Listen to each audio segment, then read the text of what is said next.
Hello everybody and welcome to day 63 of our 90-day life transformation program, process, challenge, whatever you want to call it, from mediocrity to mastery. And I've had a huge breakthrough, like really huge, bigger than I've had through doing any of my other transformation processes, whether it was the juice feast, or whether it was walking the Camino de Santiago, or anything else that I've done. Going 100% raw food, and various things I've done. I've had a bigger breakthrough recently doing this series than any other time. And this, like I said before, I said this isn't for everyone. This is for the few, because obviously, it's from mediocrity to mastery. Very few people master their lives, right? That's why mediocrity is mediocrity. It's like what the masses are doing, right? And so, like I said, this series wasn't going to be for the masses. I never expected to have a big amount of views for these. I was thinking might get 100 views per hangout or per video or whatever, but that's really all I was thinking, and it's been about right, compared to, like, for some of the Juice Feast videos, almost 100,000 views and things like that, right? So the changes that happen when you embark on a course like this can be subtle, and it can happen over time. And that's one of the differences between those that are content to live a mediocre life and those that achieve mastery. The path to mastery generally isn't straightforward. Generally, there's a how would you say? There's sometimes you can't measure the progress, right? You can be like hitting against a threshold. So there's the threshold. You want to break through to here, and you're just kind of going up, and you're just banging off that ceiling and going along, and it feels like there's nothing happening as you're going along, and then suddenly, poof, you break through to a new level. And I broke through a massive threshold of the mind and came to a new level. From doing this series, from doing the work, from following the teachings and the values factor, by doing the exercises. And I haven't done all the exercises either. The one, the financial freedom one, is a huge undertaking, and I've been putting it off, actually. But from the other sections, I've had a massive transformation. I just can't put it into words what has happened. But for me, any insecurity that I had before, any perceived insecurities, just fallen away. It's like a collapse process has happened, a quantum collapse process where just like insecurities have fallen away. I just feel this new level of being, and just completely secure in myself and who I am and my uniqueness, and it's just incredible, and that has rippled out now, and it's affecting my relationships in a positive, empowering way, and it's amazing. It's amazing, and it's through doing this work. So for those of you that have stayed the course this long, keep going. If you haven't had a big breakthrough yet, keep going. Keep doing the exercises in the book. They work. That's the thing. It does take effort. It really does take effort to actually sit down and really think hard and do those exercises. It's a real workout for the brain, I have to tell you. If you haven't been doing the exercises, it's tough, right? But something happens, right? Something happens as you go through it, as you keep going. It might seem like nothing's happening for a long time, but then when you break through, it's like, whoa. Oh, it's like going into a new world, a new dimension. Suddenly the rules are different. Everything's different, right? And it's exciting. It's an exciting adventure.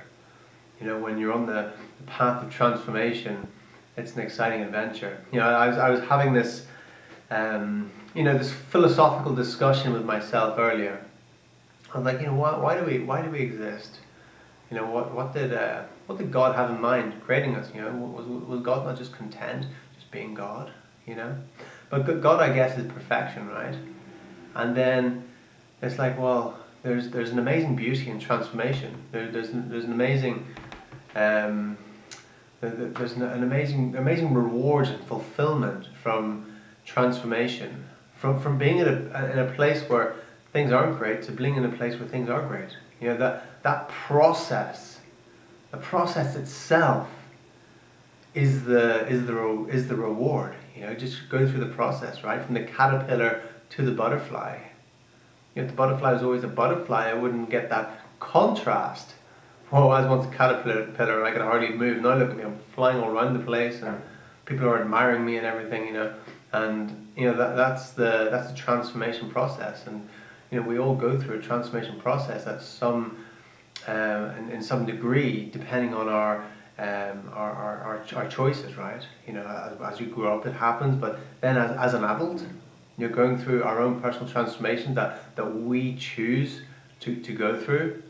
There's brilliance in that. So, you know, that's why I believe we're here. I believe we're here to undertake those transformations and experience the transformations, because otherwise we can't do it. You know, we got to go from one place to another place, right, to create a transformation. If we're already just this God, this perfection, then there's no transformation, right?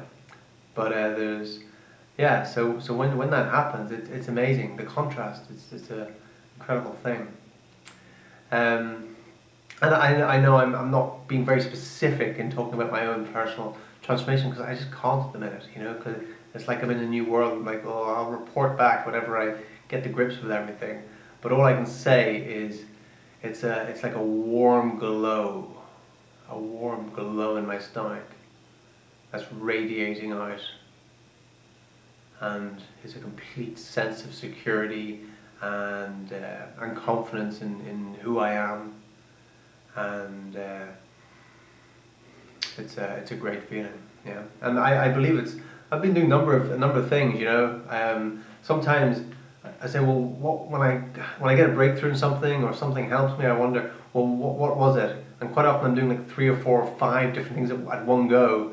I'm like, well, was it the subliminal programming? Was it that book I read? Was it that fast I did last week? Was it those exercises I did? Was it you know, I don't know, you know, what was it? What did that? And maybe it's just a culmination of everything. I don't know, but yeah, amazing stuff's been happening lately.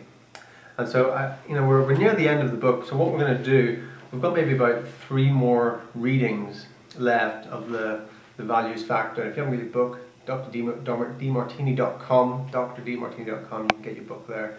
We're nearly at the end. Probably got 3 more readings left, and then I'm just going to let the book go, let go of the structure, and then I'm just going to let flow. And then for the next, from what's going to be about 67, 87, and so then the next 25 days or so, I'm just going to let go of all the structure and just talk and see what happens. Yeah. Sound good? Okay, so we're on page 373. Releasing diabetes. My student achieves wellness. Over the last several years, I have had the opportunity to work alongside a noted psychologist, Ilse Alberts. I don't know if I'm pronouncing the name correctly. Ilse Alberts, who has been associated with the DiMartini Institute in South Africa since 2005. Ilse has extensively used the DiMartini method in her work consulting patients, as well as in the seminars and workshops that she presented. About 2 years ago, she attended my Prophecy to Experience seminar program that focused on the concept of mind over body. As a result, Ilse realized that her insulin-dependent type 1 diabetes might well respond to the healing powers of her own mind. She agreed to share her story with me for this book. I was so inspired to actually work with my mind and increase the value that I see on the ability of my mind to have power of my body. So I did a very intensive process using the DiMartini method. Those are Ilse's words. Ilse's first step was realizing that her diabetes was not solely genetic, but rather also resulted from her unconscious perception that the condition somehow gave her more benefits than drawbacks, more pleasure than pain, and more positives than negatives. So, Ilse told me, I wanted to know, what is my hidden strategy? Why have I pulled this into my life? Ilse completed a series of processes that she had learned in my seminar. First, she wrote down 200 benefits that she derived from having diabetes. For example, Ilse discovered that diabetes led her to eat in an extremely healthy fashion, to work out frequently, and to focus on maintaining a healthy weight. As Ilse told me, people often comment how young I look, how well I look, so because I have diabetes, I became the master of the way my body looks. That was very high value for me. After all, I have this chronic illness that goes completely out of control if I don't do those things. So for 30 years, diabetes gave me my very, very good reason to look great. Ilse identified a second benefit. People admired her for being in such good control of her health. The medical profession can't believe how healthy I am, she told me, and I became quite a role model for lots of people. I see my life purpose and vision is to empower myself and others. I dedicate my life to that. So having diabetes is one form that I am truly an inspiration. Ilse further discovered that she herself liked saying that she was managing a potentially life-threatening chronic illness in this amazing way. So that was another value for her. Altogether, Ilse was eventually able to identify 200 benefits from having diabetes. Then she went on to the next step of the process, asking herself what else she could do to experience the same benefits without having to use diabetes as a catalyst. She realized that she didn't need to have diabetes to continue to exercise, because she loved exercise, which she used for stress release, as a time to think, to inspire herself and to socialize. Ilse also realized that she could look for even more reasons to exercise so that her choice to exercise was higher on her values and not in any way dependent on her illness. Instead of having diabetes, I can look for other opportunities to achieve exactly the same benefits, Ilse said. I can actually increase the value for me in having all those benefits, since then I wouldn't have to use chronic illness. For each of the 200 benefits that Ilse had found for having diabetes, she then discovered 5 different viable alternatives or strategies for getting that same benefit. Instead of having to rely upon a chronic illness, I can use the power of my mind, she told me. I can do those things out of choice, not because I have to. So Ilse continued to identify the 5 most viable alternative ways of achieving each of the most important benefits she had discovered and listed for her having diabetes. Then she asked herself, how can doing each of these 5 most viable alternatives help me fulfill my 3 present highest values? She kept answering this question over and over again until she felt a shift in her perspective and then felt inspired to add these new viable alternatives into her daily life. Finally, Ilse wrote down 200 drawbacks of continuing to have diabetes. The more angles I could come at it from, the more my body would respond, she explained. Upon completing this last step, she began applying the DeMartini method on the traits or actions that she was feeling emotionally charged or bitter about within herself or others. As a result, Ilse decreased her insulin dependence upon up to 80%. It was quite amazing, she recounted. I started to notice that I was in a hypoglycemic state. My blood sugar level was dropping too low because the insulin dose I was used to taking was now too high for what I needed. My body was showing me that it didn't need that much insulin anymore. I do test my blood sugar levels regularly throughout the day, and those tests bore out that I could feel for myself, which was that my blood sugar levels were very low. I felt very shaky, as though I wanted to pass out. I wasn't surprised by this, in fact. I expected it. I think I would have been surprised if it hadn't happened. Ilse stressed that her transformation was not an instant one, but occurred over time. My mind started to see more and more of the benefits of not having diabetes, and my body started to respond, she said. It was a slow process. It didn't happen in a day. But over a month, my insulin dependence became less and less and less. Ilse still needs some insulin to function optimally, but she is looking forward to needing less and less over time. She sees, however, that to achieve this goal, or even to maintain the transformation she has already accomplished, she still needs to repeatedly use the DeMartini method to release any emotional change that results from imbalanced emotions. I know that the emotional charges, the power of polarized emotions, affect my blood sugar, she told me. So when I have those charges, which happens on a daily basis, I use the DeMartini method to release the imbalanced emotional charges. The more my mind is in a balanced state of calmness and not going into infatuations or resentments, the more my sugar levels are also balanced. She continued, the more I understand my behavior and my reactions to what life brings me, the more I have the tools and the skills and approaches to increasingly master my life. My body becomes more mastered as well, and my diabetes is more under control. I asked Ilse what she wanted to share with others who might be interested in using the DeMartini method and the values factor to achieve wholeness and wellness. She responded, the most important thing is to know that you will not achieve the result if you do not do the work. You cannot have fantasies around it. This all remains in the physical. Putting pen to paper and doing the physical work.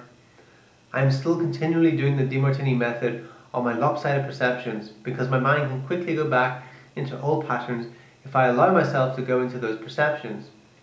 And then I'm not being fair to my body. And of course I still have to attend to my eating, exercise and so on. If I ate a slice of chocolate cake, my blood sugar levels would be high. So I need to continue to take care of my body and feed it the right foods, in the right portions and at the right times. So this healing experience didn't give me license to go and become a glutton. I still require great self-governance on how I eat and what I eat. And I continue to exercise and train. Because I don't do those things, my diabetes will probably re-emerge in an ungoverned form. What was clear to me hearing Ilse's story was the centrality of the values factor.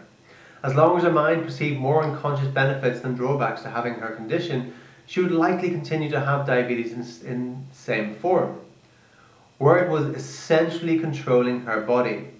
But when she could see more benefits than drawbacks to not having diabetes, then she could change the way the illness affected her body. This in turn gave Ilse the power of her own mind to heal her body. Ilse's story is very powerful because it shows that ultimately your body is doing everything it can to wake you up and teach you how to live a magnificent and inspired life, to be absolutely authentic.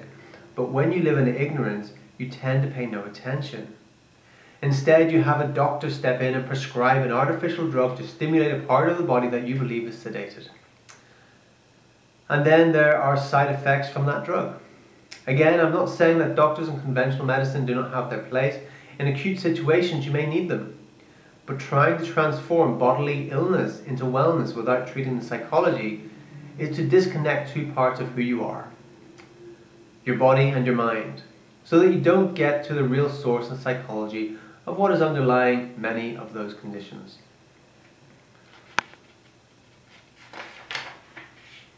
Wellness values. When you live according to your highest values, you live in your inspired destiny. You live your inspired destiny.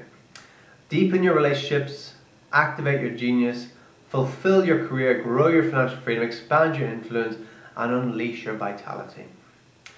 You bring attention surplus order, retention surplus order, and intention surplus order to everything you attempt, and you create inspiration and fulfillment. As I said on The Secret, when the voice and the vision on the inside are more profound and louder than all the opinions on the outside, you've begun to master your life. You've also begun to unleash your vitality and discover the power of your mind to empower wellness. Once again, the values factor is the key. Awesome. That ends our reading for today and brings us into the final chapter, Achieving Your Immortal Vision, which we'll read over the next couple of days, and then that will be the book completed. How awesome was that?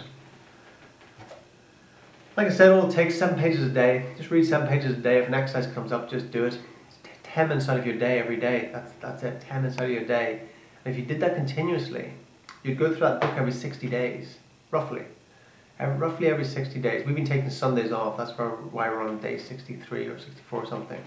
But you go through that whole book in 60 days. And once you've done that, then you do it again. And once you've done that, you do it again. And you start to master that stuff. And it starts to change. Just like Ilse was saying, look, you know, don't be in a fantasy. Don't be in a fantasy that you're just going to... No, I'm not going to cry. I'm going to sneeze. It's gone. Don't be in a fantasy. You know, you got to put pen to paper. You got to do the exercises. That's where the magic happens.